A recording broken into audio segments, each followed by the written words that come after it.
Mike Pence is a good friend of Idaho, he's a good friend of the governor, he's a good friend of us. He's going to make a great vice president.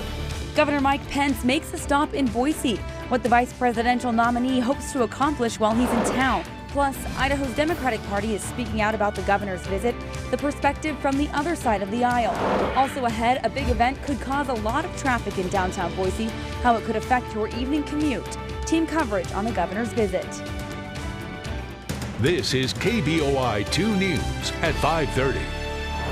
A smile and a wave as Governor Mike Pence heads into the Zions Bank building tonight. This was the scene just about a half an hour ago when he arrived there. A fundraiser brings the vice presidential nominees to the City of Trees. Good evening, I'm Denny Hawkins filling in for Brent and Natalie. Tonight we do have team coverage on Governor Pence's visit. KBOI 2's Jeff Platt shows us how this event might impact traffic tonight. Morgan Wagner has reaction from Idaho's Democratic Party. But first, senior political reporter Scott Logan has the latest on this fundraiser and the governor's appearance. Scott. Well, you can see there's still the police cars, and there was quite a convoy here as Mike Pence arrived here at the Zions Bank building for his fundraiser. It's quite a lot going on downtown at this right now, too. It's first Thursday, the mayor's had a big speech, and now this. Mike Pence, Trump's running mate. And I spoke earlier today with the state director of the Trump campaign, and he says things are really heating up. The Idaho director of the Trump for President campaign says more than 8,000 volunteers in the Gem State are working for Donald Trump with offices in every county. And Lane Bangeter says the visit of Governor Mike Pence, Trump's running mate, is intended to raise the level of excitement in Idaho. Is there a chance that Donald Trump himself will pay a visit to Idaho? We would love Donald Trump to come here and Governor Pence more. We are not a battleground state. We expect they will come here before the election, but we want them putting their efforts in those battleground states, spending the money we raise in those states and securing up this election to fight against Hillary Clinton. Above all, this visit is intended to raise money, and Lieutenant Governor Brad Little says Pence will get a warm reception here. Mike Pence is a good friend of Idaho, he's a good friend of the governor, he's a good friend of us. He's going to make a great vice president. Idaho Republicans voted for Mr. Cruz to begin with. Have they fallen in behind dutifully with the Trump campaign? Probably not to the extent that they have in the past, but what I see more and more, there's more velocity to the campaign here in Idaho. And again, it was quite a scene here with the arrival of Mike Pence. Maybe a dozen of those big black SUVs, lots of Boise motorcycle patrol officers. It was quite a show, and we'll listen to see what we can find out about what he has to say. Live in Boise, Scott Logan, KBOI 2 News. A little background on Governor Mike Pence for you. He's been the governor of Indiana since 2013. Before that, he spent 12 years as a U.S. representative for that state. Pence also used to serve as the chair of the House Republican Conference. The 57-year-old was born and raised in Indiana. And Idaho's Republican Party is weighing in on Governor Pence's visit to the City of Trees. There's a lot of voters, a lot of Republicans, a lot of conservatives around Idaho that really identify with and like his message and like him. And so having some form of engagement with him and having people from Idaho play a role in supporting the national ticket is good motivation for those who can get involved. The GOP party chairman says Idahoans should do everything they can to help this campaign. Yates says he would love to see Trump come to the Gem State, but he also hopes the campaign focuses on those battleground states. And the high-profile governor brought a lot of security with him today, and there's a heavy police presence downtown, as Scott mentioned. KBOI 2's Jeff Platt shows us live with a look at how this is affecting traffic.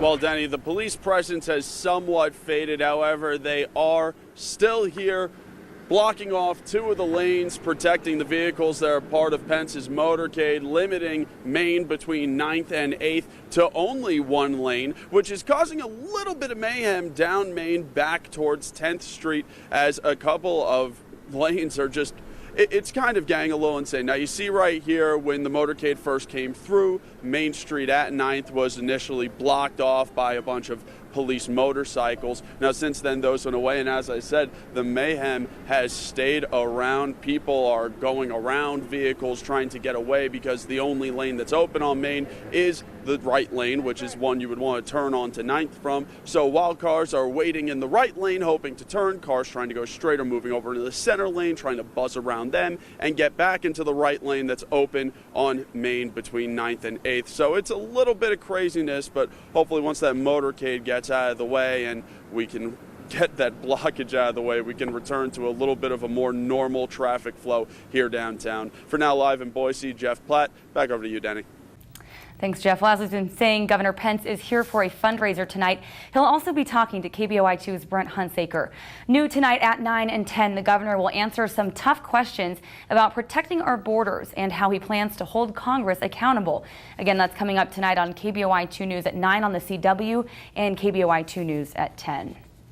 Democrats, on the other hand, are not impressed with Governor Mike Pence's visit to Boise, and party leaders tell KBOI 2's Morgan Wagner this is the time when local Republicans should be distancing themselves from the Trump-Pence campaign. She continues our team coverage live in the Satellite Center. As one might expect, Denny, Democrats here in Idaho say they're not welcoming Governor Pence with open arms, and they say Republicans shouldn't either. Strong words today from the spokesman for the Idaho's Democratic Party. Jerry Sturgill, who is running for the U.S. Senate, says Governor Mike Pence's visit to Boise means nothing. He believes the values of the Trump-Pence campaign are different from those of the people who live here in the Gem State. Trump and Pence are running a candidacy that's based on lies and rumor and innuendo and on conspiracy theories, and it's sad. It's disappointing to me. I think Donald Trump and his candidacy are completely antithetical. They're inconsistent with our Idaho values. Sturgill, who is running against Senator Mike Crapo, says he believes local Republicans should drop their endorsements of the Trump-Pence campaign. In response to Sturgill's asking Republicans to drop their endorsements, I did reach out to the Crapo campaign, and they tell me they are working to get me a statement emailed over. It's worth adding that Democratic vice presidential nominee Tim Kaine also came to Sun Valley 2 weeks ago for a similar type fundraiser where plates started at $1,000 for lunch. Live in the Satellite Center, Morgan Wagner, KBOI 2 News. And right now, the latest national polls show Donald Trump and Hillary Clinton really in a statistical tie. Clinton does lead Trump by just 2 points when you consider the Libertarian and Green Party candidates included. And make sure to stick with us for continuing coverage on Governor Pence's visit to Boise tonight. Online, head to our website, KBOI2.com. You can also follow us on social media. And if you have a smartphone, make sure to download that KBOI 2 News mobile app for news as it breaks. Well, turning now to our forecast, plenty of sunshine out there today, but certainly more comfortable temperatures. Sierra is here. She's in for Roland to give us a look at this evening's forecast. Well, it's going to be a nice one tonight and even nicer tomorrow. A cold front is actually going to drop temperatures significantly. I'll tell you more about the full 7-day forecast here in just a few. Back to you, Denny.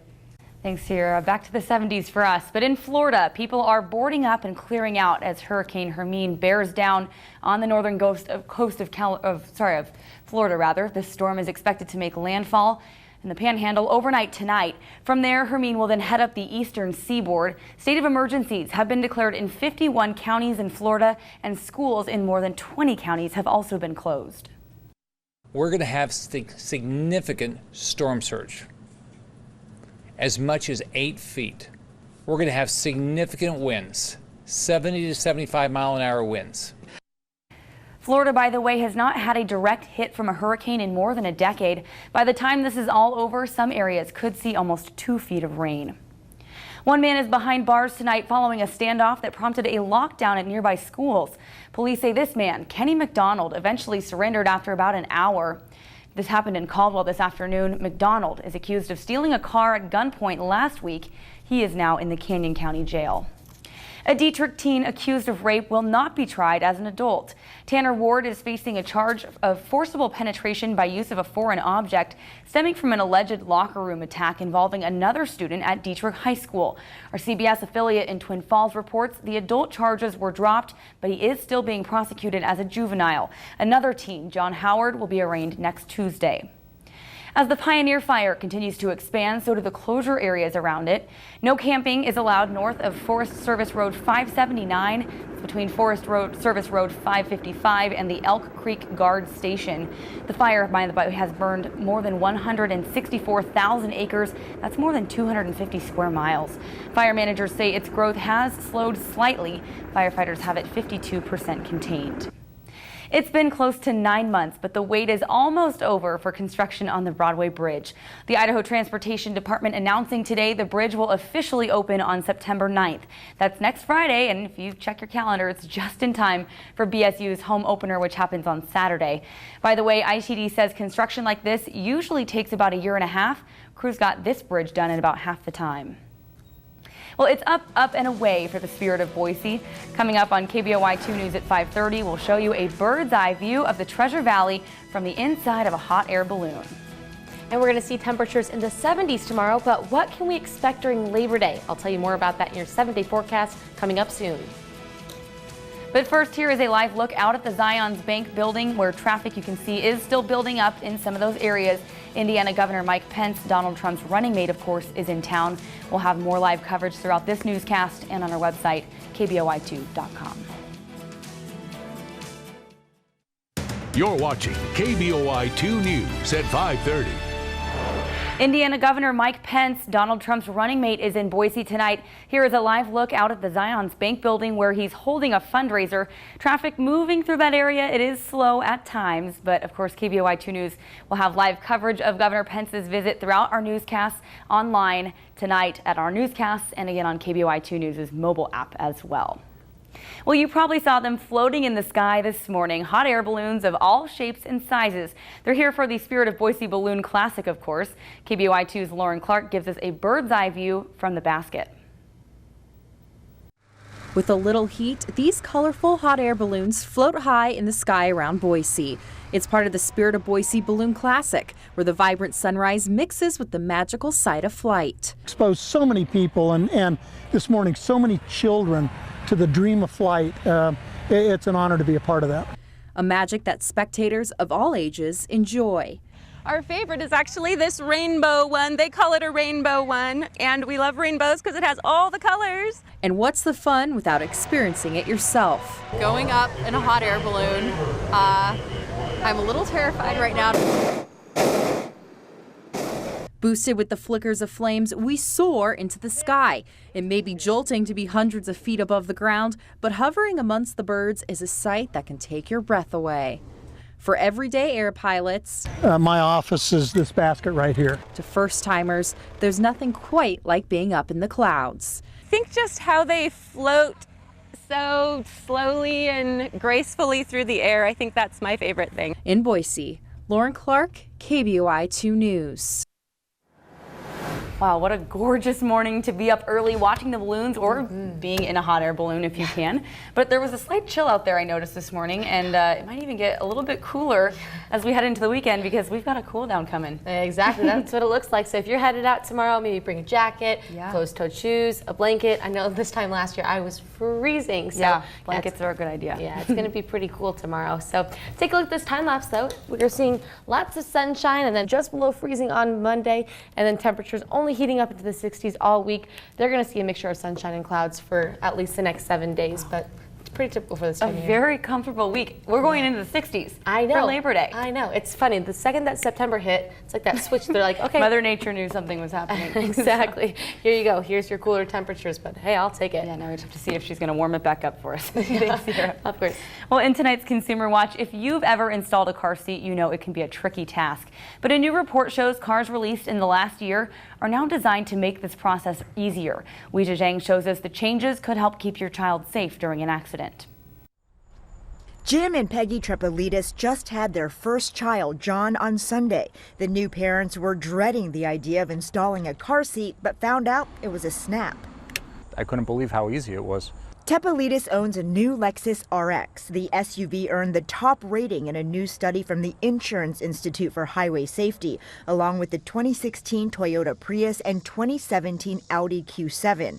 Researchers looked at latch hardware, which stands for lower anchors and tethers for children. When the latch hardware is difficult to use, parents can make a lot of mistakes, which can leave their children less well protected in the event of a crash. Engineer Jessica Jermakian says the most important factor is where the latch hardware is placed. So a common problem with the lower anchors is that they're buried too deep in the seat. Why does easy access matter? So when it's this easy to find, parents can find it and attach the connector. All the vehicles that got a perfect score allow users to place the car seat in the middle position. Research shows it's the safest spot for a child to sit. The cars also had to have tether anchors in easy-to-find locations that are clearly labeled. Right now, I'm extremely happy. Happy because his car is one of the best for buckling in his precious cargo. Weijia Zhang, CBS News, Washington. This year, most of the 170 cars evaluated got a good or acceptable rating. Last year, when the majority of them got a poor or marginal rating, shows there's been some improvements. And here is one more live look outside of the Zions Bank building in downtown Boise. Indiana Governor Mike Pence, Donald Trump's running mate, is in Boise for a fundraiser tonight. It's happening right now. You can see traffic moving sluggishly through the area. There, of course, are some police cars helping out with that motorcade. Stick with us for continuing coverage of that fundraiser. And coming up, Boise State is no longer in the running to join the Big 12 Conference. How school leaders are responding to this news, coming up next. And if you have a news story you'd like us to check out, send us an email, news@kboi2.com. It's there on your screen. And tonight, if you're staying in, here's a look at your primetime lineup. Big Bang Theory kicking it off for us at 7, followed by Life in Pieces, Big Brother, Code Black, and then, of course, we're back here for KBOI 2 News at 10.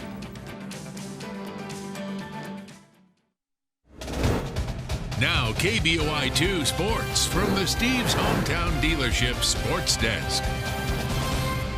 The Big 12 Football Conference is looking to add more schools, but unfortunately Boise State will not be one of them. According to an ESPN report, Boise State was one of several schools that did not survive the first round of cuts. In response, President Bob Costra said, "We remain confident that our membership in the Mountain West Conference provides tremendous opportunities for our student athletes in all sports." He also wished the best to the Big 12 as that conference moves forward. And in the NFL, all eyes will be on San Francisco 49ers quarterback Colin Kaepernick tonight on the field and especially during the national anthem. The 49ers are playing the Chargers as the NFL wraps up its preseason. Kaepernick has been under fire for refusing to stand during the national anthem. Another point of controversy, the quarterback was seen practicing with socks with pigs dressed as cops. Well, as we've been saying here locally, Governor Pence is here for a fundraiser tonight, Donald Trump's running mate. Here's a live look outside at traffic in downtown Boise near that event. It's clogged up just a bit. The fundraiser should be wrapping up here soon. Governor Pence, though, will also be talking to KBOI 2's Brent Hunsaker this evening. So new tonight at 9 and 10, the governor will answer some tough questions about both protecting our borders and also how he plans to hold Congress accountable if he and Trump are elected. Again, that's tonight at 9 on the CW and KBOI 2 News at 10. Well, thank you so much for joining us. Jeopardy coming up next. We'll see you back here at 10 o'clock.